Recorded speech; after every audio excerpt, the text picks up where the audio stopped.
ambition for Ragdoll has always been to keep in touch with young children as a way of understanding how our work can define and reflect their current needs and leave a glow on the imagination. We see ourselves as working for children everywhere now. When we made Teletubbies, for example, it was right for the time to make those characters technological babies. Teletubbies still works for children today, and it has also become a wonderful resource for us. After Teletubbies, parents and carers were even more ready to share with us anecdotally some of the pride and some of the anxieties and lots of the fun they experienced with their children. And one of the most fascinating subjects they touched on was bedtime, perhaps because here was a source of tension.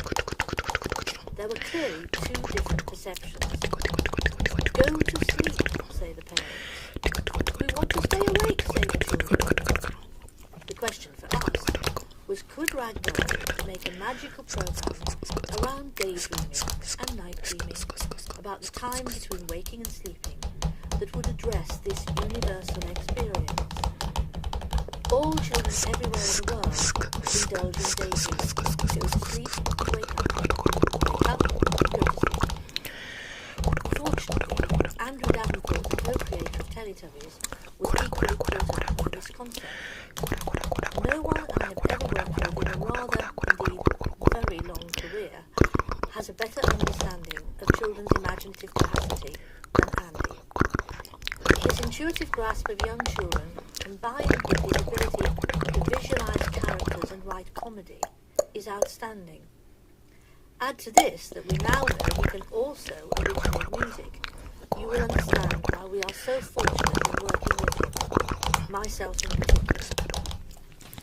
This is important, not just artistically, although that is of course a prime consideration, but also philosophically.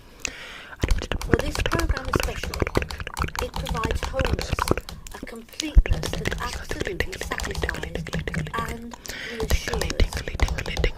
I felt drawn towards creating a programme that embraced more traditional grounds, one with lots of richness and detail and a wealth of characters distinctly different from each other. I wanted to invest this new show with a tangible, literal sense of childhood, to reference a pivotal moment in a child's experience, bedtime, that universal formative time of imaginative intimacy.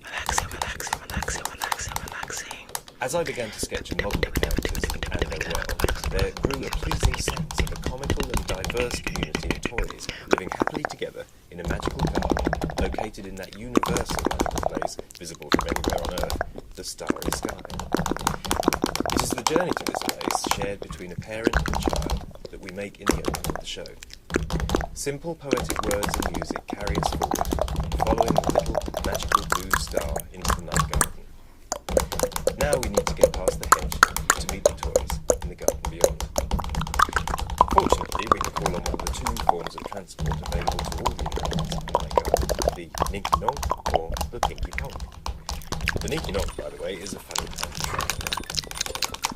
The Pinky Ponk is a sort of airship. The stories are always funny and always bring the different toy characters together. At the end of every programme, we put all the toys to bed before returning via our night garden on the way to the stars